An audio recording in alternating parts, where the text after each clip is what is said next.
Tak, já jsem si dneska pozval pana Michala Šutáka, my si tykáme Michale, takže můžeme zůstat i tykat při tom rozhovoru. A paní Taničku, která dělá kempy pro Slovakia Lions a dělá takového pomocníka Michalovi. A trenérku korčulovania, čo tam učí korčulovať. Nahlas prosím, jo? Že učí tam korčulovať deti, jo, ako a učí bruslit děti, jasně. Takže Michale, Slovakia Lions, ty jsi nestor vlastně dětského hokeje na Slovensku. Jak dlouho vlastně funguje Slovakia Lions? No Slovakia Lions toho roku práve oslavuje 20 rokov pôsobenia na Slovensku, v Čechách a v iných krajinách. Takže je to jeden, myslím si, z najstarších klubov. Slovakia Lions je známa tím, že nedělá výběry těch nejlepších hráčů a potom nejezdí a nevyhrává kde co. Je známa vlastně tím, že u něho hrají všechny děti. Je to pravda. Ku mne chodia deti preto, lebo chcú sa zlepšovať. Ako v korčovaní s pani trenérkou, čo robíme každý štvrtok a nedeľu, a v turnajoch a zápasoch, ktoré robíme pravidelne každú nedeľu, tak snažíme sa deťom odovzdávať to, aj s trénermi, ktorými pracujeme. Učíme ich. Neučíme ich to, že som najlepší hráč a všetko. Učíme ich pokore, skromnosti, učíme ich pracovať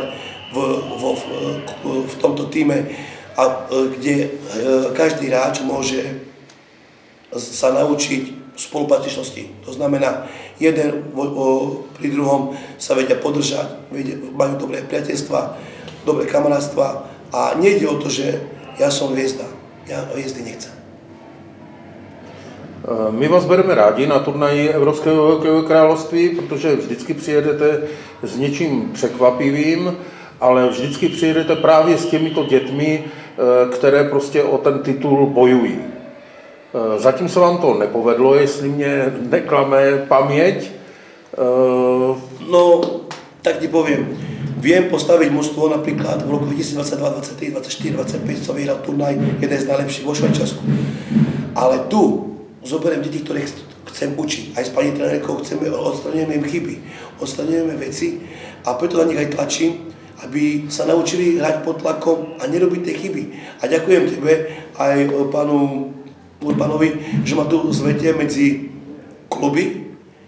My nemáme select, my máme akadémiu, my chceme s tými deckami pracovať, my chceme tým deckám odovzdávať. Ja viem, že aj v kluboch robia niečo navyše.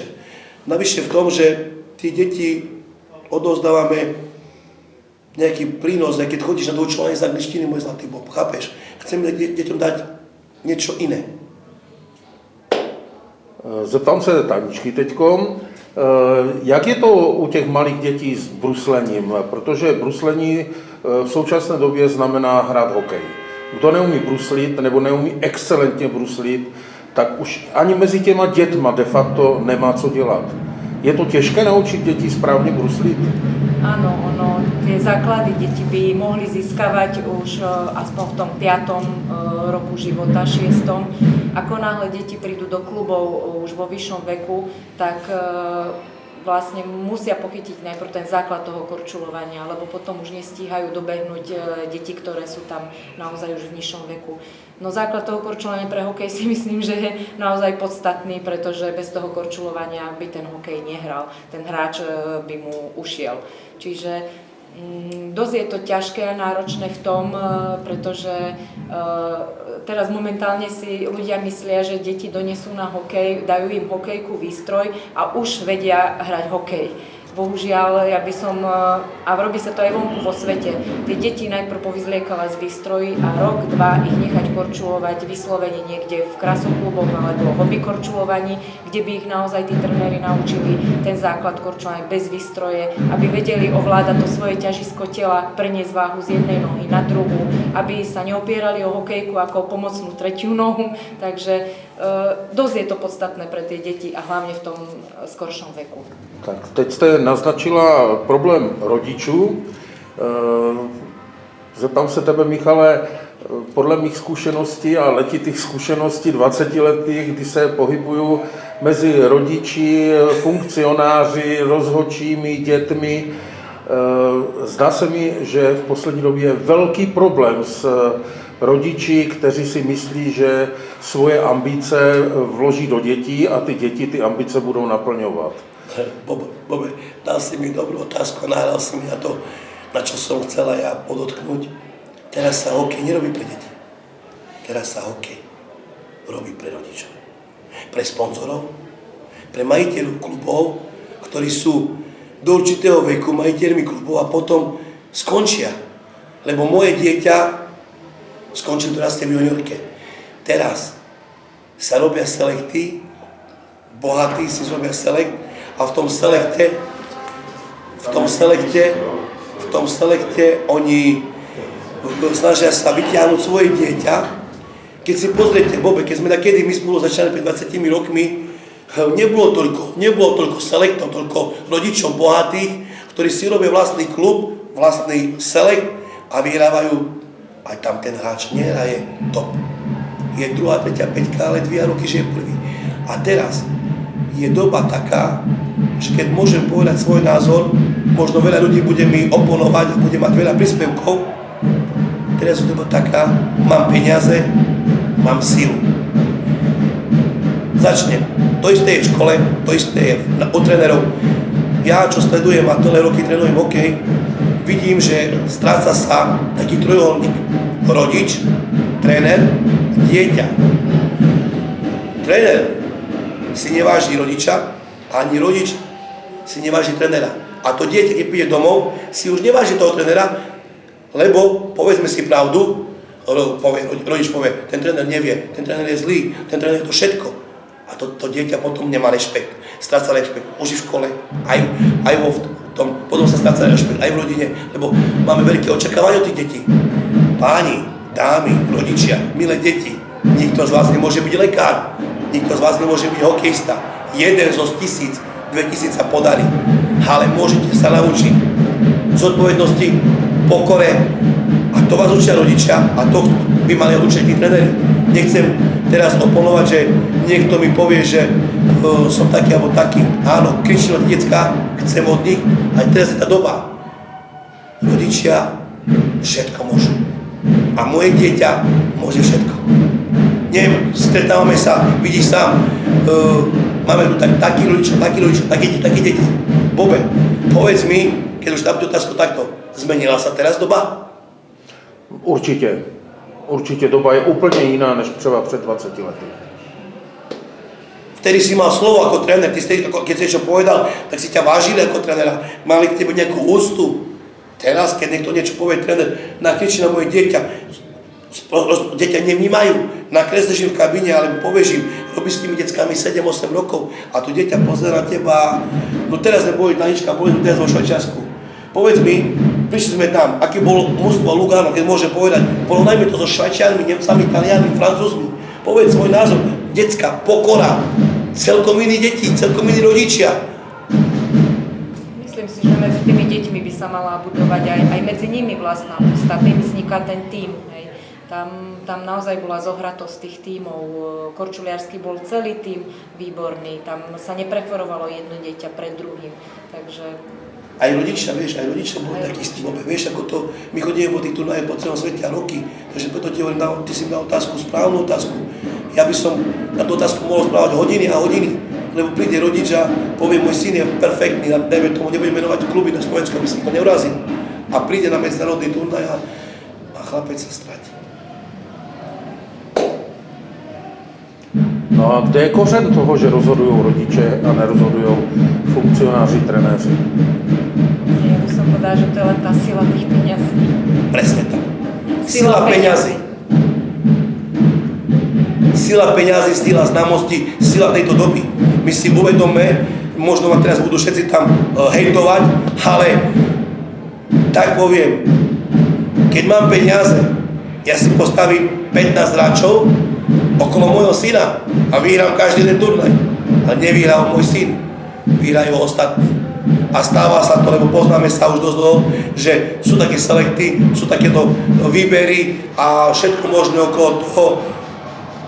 Prečo? Dieťa hrá 1-2 roky a skončí. A skončí.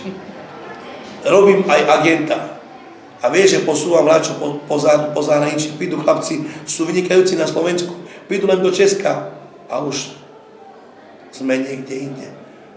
Prídu do Švajčiarska, sú niekde inde, sú vo Švédsku, vo Fínsku, zase tí chlapci nevedia, čo majú robiť. Prečo? Lebo boli v škatulke, v tej škatulke sedia a rodičia okolo neho všetko robia. Všetko robia. Ten chlapec si nevie navariť, ten chlapec si nevie oprať, ten chlapec nevie nič urobiť. Ale on je top hráč. A pán Šutak, vy nám hovoríte pravdu, ale oni nám povedali niečo iné. Ja sa pýtam, Bobe, keď tak robíme dobré hokej na Slovensku a v Česku, alebo niekde, kde chodíme preferovať, že sme všetky, tak my máme na Slovensku najlepšiu školu. A prečo nevyhráme s českou reprezentáciou? Prečo nevyhráme so Švajčiarmi? Prečo za to nás budú všetci bombardovať? A prečo nevyhráme na majstrovstvá titul? Ja sa pýtam, prečo? Čo sme pri hokeji, Bobe, 30 rokov robím hokej. No takovou otázku bych měl dát já tobě. Proč Slováci nevyhrávají? No, nie som trenér reprezentácie, nikdy som nebol. Trénoval som v zahraničí, trénoval som aj na Slovensku. Prečo Slováci nevyhrávajú? Mentalita. Tak v tom s tebou musím naprosto souhlasit. Mentalita. Pane, mentalita nás všetkých. Nielen moja. Lebo každý sme nejaký. Niekto je taký tréner, niekto je taký tréner. A niekto je taký rodič, niekto je taký rodič. Niekto je také dieťa, niekto je také dieťa. Prečo Slovensko nevyhráva? Skúsme si začať od seba. Prečo sme tam, kde sme? Je každý zobrať buklu po stole a skončíme. Ale niekto robí 20 rokov, niekto niekde. A vieš, koľko hráčov tu bolo? Od Rada Bondra nebudeme menovať, Fero Gajdoš, Faško Rudáš, sú chlapci z malých klubov, Faško Rudáš z Brezna, Fero Gajdoš z Bardejova. U mňa vyrastli od malička. Tu tanička sa im menovala Kročuliasky. Kde sú tí chlapci? A nechcem menovať, bo to ich je strašne veľa. Dominik Pavla, ktorého nikto ani nepozná, hraje v Sparte Praha, ani raz nebol v repre. Je to len náhoda? Spýtam sa ťa tak, chlapec, ktorý má odohrantých 2 sezóny v Sparte Praha, nebol ani raz v repre. Je to len náhoda? No, náhoda to určitě není, protože v poslední době registruju, že docela dost slovenských chlapců nechce reprezentovat Slovensko a odcházejí do Čech a hlásí se do naší reprezentace. Bobe, rozvírime veľkú debatu a polemiku, keď to dáš vonku, bude veľká polemika slovenského a českého národa, že prečo to je. Aj ty a ja. Keď to dáš vonku, bude to iné kafe. Já se s těma dětma bavím se i s těma rodičma, bavím se i s funkcionářema a já mám takový dojem, že, a řeknu to asi docela natvrdo, že ve slovenském hokeji je stejná korupce jako na Ukrajině. Nechci odo mňa k tomu odpoveď. Proste nechci, lebo nechcem mať problémy. Nechci odo mňa k tomu odpoveď, nechci odo mňa, lebo ja by som povedal, mimo záznam ti poviem, a ty vieš môj názor. Mimo záznam nejde nic prostě, jo. Bobe, mám ťa rád, Bobe, ale... Tady jsme v mém království a tady se mluví otevřeně a na rovinu. Je to tak. Takže já děkuji za odpověď. To byla poslední otázka tohoto rozhovoru. Michale, já ti přeju, a Taničce taky, přeju vám do dalších let spoustu nadaných dětí, spoustu rodičů, kteří vám nebudou mluvit do vaší práce, spoustu úspěchů s těma dětma a teď nemluvím vůbec o medailích. Mluvím o tom, že vaše děti jsou po zápase schopny, když prohrajou 5-0, poděkovat soupeři. Podat ruku. Jo? A podat ruku. O tom mluvím.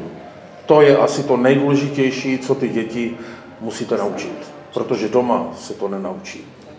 Děkuji za rozhovor a někdy zase příště na našem království. Ďakujem pekne. Ďakujem pekne. Díky.